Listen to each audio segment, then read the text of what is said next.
Muy importante.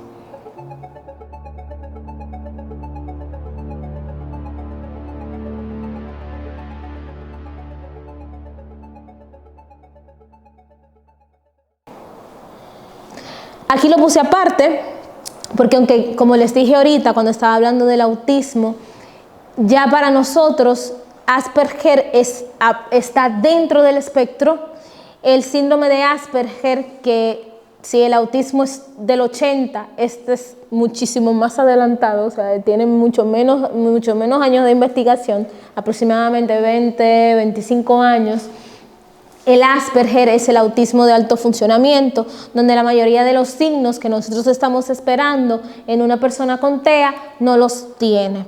La mayoría de los adultos diagnosticados después de cierta edad tienen Asperger, generalmente, porque, y es muy triste, cuando una persona tiene autismo agudo o grave, que creció sin diagnóstico y sin tratamiento, se suele confundir con esquizofrenia.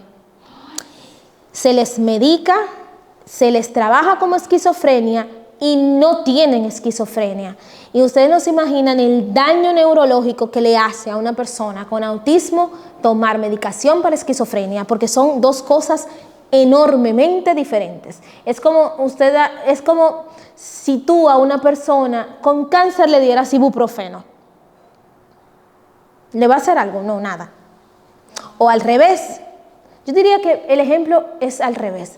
Es como si una persona con fiebre tú le dieras un anticancerígeno, le dieras quimioterapia, le destrozas el sistema inmunológico. Pues lo mismo pasa con las personas con autismo que son mal diagnosticadas y les dan medicación para esquizofrenia.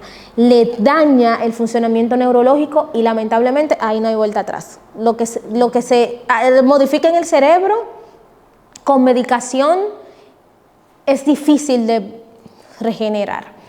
Por eso es muy importante, cuando vemos un signo, un síntoma, psiquiatra, psicólogo con criterio, que tenga conocimiento, que sepa lo que está haciendo, porque el diagnóstico es algo muy importante en estos procesos.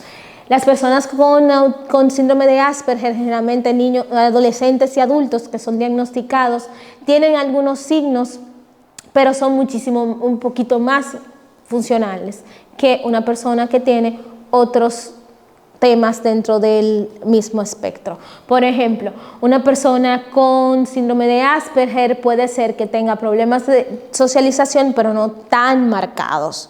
Puede ser que tenga problemas de aprendizaje o no los tenga en absoluto. Puede ser que tenga igual temas focales o temas obsesivos, pero no tan graves, que tengan los mismos movimientos estereotipados, ecolalias o manierismos, pero a un nivel muy bajo, tan poco perceptibles que se vean como si fueran tics, en vez de algo que es propio de su espectro. También puede ser que tengan problemas también con el asunto del lenguaje y de la comunicación, que sí es un poco más propio de las personas con síndrome de Asperger. Las personas con Asperger son muy literales, porque la parte de su cerebro, y eso es parte de eso también lo sabemos de las personas con TEA, y ahí me voy a poner un poco técnica, pero es algo para que entiendan más o menos a qué me refiero. Nosotros tenemos unas neuronas en el cerebro que se llaman neuronas espejo. Las neuronas espejo sirven como imitadores del comportamiento social y nos ayudan a adaptarnos al medio social a donde estamos. Por ejemplo, a un bebé de 6 meses tú le sacas la lengua 2 veces y cuando le vuelvas a sacar la lengua, él te va a sacar la lengua, porque es lo que él está imitando. Las neuronas espejos nos sirven para nosotros poder entender cómo funcionamos en un medio. Bueno, aquí todo el mundo está callado, aunque nadie me diga que haga silencio, yo hago silencio porque yo estoy viendo, por eso se llaman espejo, porque imito, porque me reflejo en el comportamiento de los demás. Las personas con autismo no tienen neuronas espejo o no las tienen muy bien desarrolladas. Por ende, no entienden ciertos aspectos del comportamiento social o de aquellos patrones culturales que para nosotros son bastante evidentes. Una persona con Asperger no es difícil que mienta o que entienda por qué le mienten, porque su cerebro no posee la capacidad de entender la mentira, porque no le encuentra lógica. Lo mismo con temas culturales o con situaciones donde para nosotros son típicas o comunes, pero para ellos no. La literalidad de lo que se dice para ellos es cierto, o sea, lo que tú le digas es verdad. Si tú le dices, ay, pero si tú me sigues haciendo eso, yo me voy a morir, él va a entender que tú te vas a morir y lo va a dejar de hacer. No, yo no quiero que tú te mueras. O sea, ese juego no cabe dentro de una persona con Asperger. Claro, hay personas que sí, dentro del Asperger, que sí lo entienden en menor o mayor medida. Parte de lo que se trabaja en terapia es también esto, de que ellos entiendan cómo funciona, principalmente por un asunto de autoprotección. Las personas con Asperger lamentablemente suelen toparse con personas que se aprovechan de esta situación. Por alguna razón u otra, a nivel laboral, a nivel personal, a nivel social, de que como son, vuelvo y le digo, tienen dificultades para poder entender cultural o socialmente cómo funcionan, pues se pueden aprovechar de eso, ya sea engañándolos, diciéndole cosas que para nosotros, ay, pero eso es lógico, ¿cómo tú pudiste creerte eso? Porque entienden que es verdad. Si tú se lo estás diciendo, porque es verdad. Como les digo, neurológicamente hay un tema donde estas neuronas no funcionan, no están o no funcionan como deben funcionar.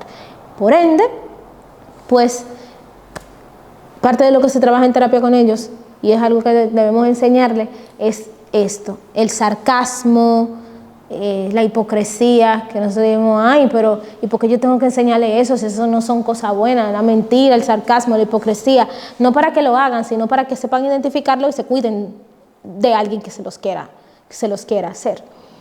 Perdona, una duda. Lo que has dicho antes de esta confusión en el diagnóstico entre TEA y esquizofrenia, ¿sigue ocurriendo a día de hoy? Sí, y con bastante frecuencia.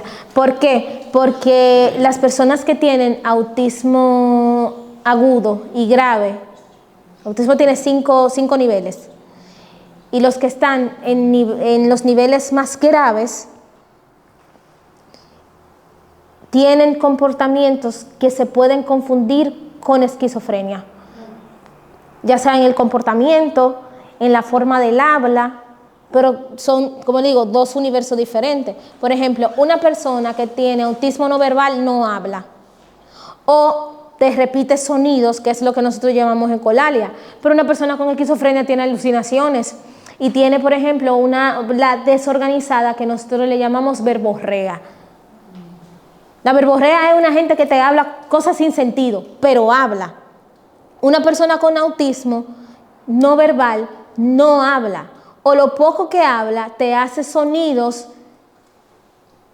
que para ti en el momento no tienen sentido, pero resulta que es una canción que escuchó y repite el sonido porque le sirve como una panacea, como un calmante o como algo que lo tranquiliza. Entonces son dos cosas diferentes. Lamentablemente, muchas personas en el área de la salud mental no están muy actualizadas con el tema del autismo y de los últimos descubrimientos o de los últimos estudios que se han hecho, y se confunden mucho ambas cosas entre el autismo y la esquizofrenia, pero te digo que son dos universos totalmente distintos. Siempre me gusta poner el ejemplo del médico, lo de la fiebre y el cáncer, no son cosas iguales. A ver, es que estoy... Son muchas cosas, sí, yo sé. No, pero es que estoy reconociendo todas las características de una pareja que tuvo un genio, un investigador, un científico, que desde sus 23 años los estuvieron tratando con medicación para esquizofrenia, porque presentaba unos cuadros psicóticos de persecución, pero cuando yo lo fui conociendo más y tal, yo dije, yo creo que tú tienes Asperger. Y él se molestó muchísimo, no recuerdo esa reacción, pero yo pude identificar ese comportamiento que tenía porque empecé a ver Big Bang Theory, una serie americana. Sheldon Cooper tenía Asperger, de librito. Y yo le decía, yo creo que tú tienes algún problema neurológico, algo, porque había esas características, pero a mí lo que me desconcertó fue lo que si él no se tomaba la medicación, entonces se empezaba a presentar cuadros psicóticos. Porque, sí, mira qué pasa. Nuestro cerebro es muy inteligente, bastante, pero es perezoso. Lo que le das y lo acostumbras, él deja de producirlo. Cuando le das un medicamento antipsicótico que no necesita, deja de producir los neurotransmisores que lo estabilizan, lo deja de producir. Y como lo deja de producir, entonces va a necesitar la medicación. Ese es el problema. Los medicamentos para procesos psiquiátricos no suelen ser eternos, o sea, suelen tener un proceso, al menos que, por ejemplo, no sea un trastorno psicótico muy grave o no sea un tipo de trastorno de neurodesarrollo que necesite una medicación muy fuerte y que para poder tener estabilidad, pero es muy raro que sean permanentes. Pero es más fácil darle la medicación y la pastillita para que esté tranquilo que llevarlo a terapia 3 veces a la semana con un terapeuta, pagar las sesiones y estar en un proceso familiar, social, personal, un esfuerzo para poder acompañar a esta persona. La pastillita es más fácil. Y como la pastillita es más fácil, una medicación que tal vez era de 1 año, de 2, se extiende a 15 años. Porque es más fácil la pastillita. Es mucho más fácil yo darle la pastillita cuando se pone ansioso que yo descubrir cuáles son sus detonantes y evitar los detonantes. Si se pone ansioso porque gritan en la casa, para mí es más fácil ponerme a gritar y darle la pastillita que yo sentarme y decir, en mi casa no se grita, aunque es mi casa. Eso nos pasa. Y eso pasa mucho con la neurodivergencia, porque nosotros queremos que ellos se adapten, pero no queremos adaptar a nosotros. No queremos nosotros ayudar y acompañar, sino hacer el camino como más fácil. Y eso pasa con bastante frecuencia. Perdona, que aquí simplemente para terminar, yo tenía entendido que si ya se sabe que esquizofrenia tiene un componente genético, entonces básicamente si está buscando en la familia y no encuentra que alguien tuvo esquizofrenia, ¿no es fácil de simplemente eliminarlo? ¿O? Mira qué pasa con la esquizofrenia en los últimos años. En los últimos años, la esquizofrenia está teniendo un auge y un ámbito mucho más frecuente que antes. Lo mismo pasa con el autismo. Yo diría que es una serie de combinaciones de cosas, es decir, tenemos más psicólogos, tenemos más psiquiatras, tenemos más información y por ende el diagnóstico es muchísimo más, no certero, sino más común que hace 40 o 50 años. Pero ¿qué pasa con el asunto, por ejemplo, de la esquizofrenia?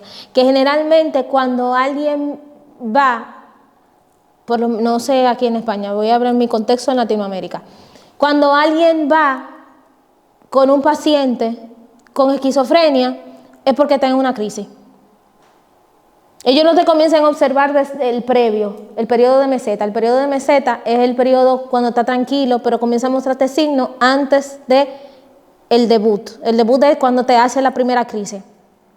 Una persona con esquizofrenia no se acuesta un día bien y al día siguiente está alucinando. No. Una persona que eso también hay mucho de conocimiento sobre el autismo, sobre los trastornos neurodivergentes, que hay mucha gente que entiende, que le pusieron una inyección y él era feliz y estaba todo bien, le pusieron la vacuna y después de que se despertó después de la vacuna, pues ya tiene TEA, ya tiene TDAH, no, esto te da signos, te da síntomas, te da señales. ¿Qué pasa con la esquizofrenia? Que comienza con un comportamiento. Y ahí sí lo llamamos extraño. ¿Por qué llamamos comportamiento extraño? Porque se sale de la norma. Se baña a las 3 de la mañana. O deja de bañar, o dice, no me voy a bañar más. Pero no es que un día de repente dijo, no me voy a bañar más, no. Me baño 2 veces al día, me baño 1 vez al día, me baño 1 vez a la semana, me baño 1 vez al mes. Y un día deja de bañarse. ¿Tú ves? Hay una escala. Entonces, eso pasa con la esquizofrenia. Las personas que padecen de esquizofrenia, en los últimos años, también, que eso era, por ejemplo, cuando yo estudié, yo me gradué en el 2013, cuando yo estudié, la esquizofrenia tenía una carga hereditaria, y la tiene todavía, una carga hereditaria de un 50%. Pero con el consumo de sustancias en los últimos años se ha disparado a niveles enormes. La legalización de la marihuana, el consumo de bebidas alcohólicas, lamentablemente la normalización de temas sociales que promueven el aislamiento, la vida sedentaria, la mala alimentación. O sea, nosotros estamos exponiendo a nuestro cerebro constantemente las redes sociales que promueven muchas cosas y las llaman que están bien. Y te encuentras con personas que te escriben y te dicen eso no es nada, eso está bien, pues eso también ayuda a fomentar a que estos trastornos aumenten, crezcan y que cuando ya lleguen a manos profesionales tú tengas una crisis. Hay personas que son conscientes que tienen esquizofrenia desde jóvenes y ellos se sientan con sus padres y le dicen, yo estoy pensando esto, yo estoy sintiendo esto, y te explican porque son conscientes. Por eso hablamos de neurodivergencia. Nosotros pensamos que la esquizofrenia es la gente que está en la calle, por lo menos aquí no se ve, pero en Latinoamérica es algo horroroso. Tú ves las personas en la calle comiendo de la basura, teniendo ya totalmente desconectadas, porque no hay centros de salud pública. Por lo menos en mi país no hay centro de salud pública donde te recojan un paciente mental y lo lleven y lo cuiden. En mi país eso no existe. Entonces, ves estos temas y tú dices, ¿por qué se llegó hasta ahí? No fue que un día él estaba en su casa y se levantó y de repente se quitó la ropa y arrancó por la calle. Hay personas con esquizofrenia que tienen conciencia en sus primeras etapas y dicen a mí, yo estoy sintiendo esto, me siento así, me estoy desconectando, me siento fuera de lugar, necesito ayuda. Hablan con su familia y si tienen la suerte, la familia va, lo lleva, lo acompaña y pueden tener una vida común y típica como cualquier otra persona. Hay personas que tienen brotes psicóticos y no tienen esquizofrenia. Eso también pasa, por una descompensación. Por ejemplo, vitamina B12. ¿Ustedes toman vitamina B12? Sí, yo sí. Tomen vitamina B12. Una falta, un déficit de vitamina B12 causa un brote psicótico de libro.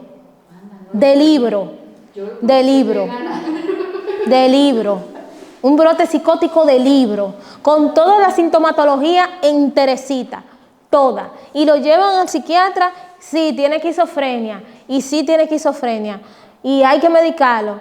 Pero si el psiquiatra tiene conciencia y se sienta con la familia y dice, ok, dígame desde cuándo él está así. De tal fecha. Y antes de esta fecha, no, él era una persona funcional, él hacía esto, hacía lo otro. No, internelo, póngale intravenosa de B12 y hablamos mañana. Y en menos de 2 horas, 2 horas y media, se va el síntoma. Sano. Por eso es importante nosotros conocer el funcionamiento de nuestro cuerpo y de cómo van evolucionando estas cosas. Las neurodivergencias no son procesos mágicos. Hay de repente, no, nada de repente. Hay procesos. Y con la esquizofrenia también, es un proceso. No es algo que surja de la nada, no es algo que surja de repente.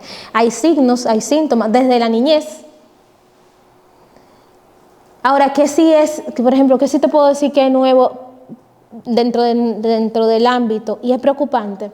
Se hablaba de diagnóstico de esquizofrenia cuando yo estudié hace 10 años, hace 11 años, cuando yo me gradué de la carrera, se hablaba de diagnóstico de esquizofrenia a los 15. Nosotros tenemos pacientes de esquizofrenia con 5 años. Sí, mi pregunta era más la parte genética, digamos.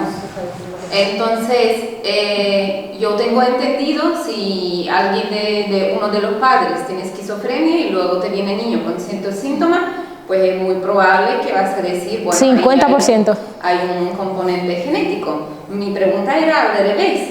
Si viene un niño y se busca en la familia y vamos a decir que nunca ha habido una esquizofrenia, aunque obviamente es muy difícil de decir que había hace 100 años porque no se diagnosticaba, pero en aquel momento sí que es más lógico ponerse en alerta y decir que ese niño no puede tener esquizofrenia porque no aparece en la familia. Mira qué pasa. A veces tú te sientas con la familia y dices, no, es que en mi familia no ha habido esquizofrenia. Nunca. ¿Pero cómo sabes? Nunca. Entonces digo, ¿Cómo se sabe si era? ok, vamos a hablar, porque la esquizofrenia, como tú acabas de mencionar, tiene un componente hereditario, es un 50%, de 50 a 75, depende de quién tú le preguntes, pero de 50 a 75. Pero ¿qué pasa? Que por el mismo desconocimiento de la neurodivergencia, nosotros pensamos que es que no era esquizofrenia, es que él era raro. Descríbeme lo raro. Ah, es que en la luna llena hacía tal cosa. Es que, por ejemplo, es que no le gustaba bañarse en tal fecha, de tal fecha a tal fecha, o no dejaba que cierta persona se le acercara, o sea, te comienzan a describir y tú te dices, aquí sí hubo esquizofrenia. Lo que pasó es que ustedes no lo sabían. Claro, así se puede ver, sí. Pero en principio también sí es una cosa genética, no existe una prueba genética. Sí, pero no son tan... Exactamente. Sí, salud. Porque déjame ver, en el año 2015 fue que se aisló un componente neurológico, que no me acuerdo el nombre porque tiene un nombre como un poco complejo, pero en el 2015 fue que apenas y vuelvo y te digo, no es que si tienes esto, tienes. Sí, esta parte, si no es como... esta parte me queda clara, pero también déjame reformular la pregunta. No se puede desarrollar una esquizofrenia si no tienes un componente genético, ¿correcto? Se puede. Se puede. Por consumo de sustancias. Vale. Cocaína, por ejemplo. Un cocainómano te desarrolla esquizofrenia. Depende de la deficiencias hormonales, de falta de alimentación, o sea, pero generalmente el cocainómano te termina sufriendo de esquizofrenia. Epilepsia, maltratada. Abuso de psicotrópicos. Sí, también, no abuso de psicotrópicos. Ajá, se me quedó así. Los psicotrópicos, epilepsia maltratada, medicación mal usada de otros trastornos mentales que se le da más o menos también. O sea, hay muchos otros factores que aunque en tu historial familiar no haya nadie, sí, es como, vamos a decir, un mal número que te tocó, lamentablemente.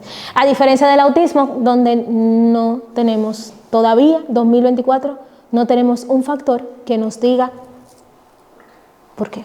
No lo tenemos. Se pueden decir muchas cosas, te pueden decir muchas cosas. Claro, tener personas que tengan un historial de salud mental complicado, por ejemplo, alguien que tenga TDAH, puede ser que su niño o su niña puede padecer de autismo, padres de cierta edad después de los 45 años o después de los 40 por una carga hormonal, puede ser, pero volvemos a lo mismo. No tenemos un factor que nos diga el autismo viene de, porque igual que con la esquizofrenia sí, con la esquizofrenia sí ya tenemos un factor, pero con las demás neurodivergencias pues no. ¿El trastorno bipolar es neurodivergente? ¿Trastorno bipolar? No, porque el trastorno bipolar está dentro para nosotros de otra clasificación que se llaman trastornos del estado de ánimo. Y eso ya otra cosa, eso otro mundo. Yo iba a preguntar algo parecido.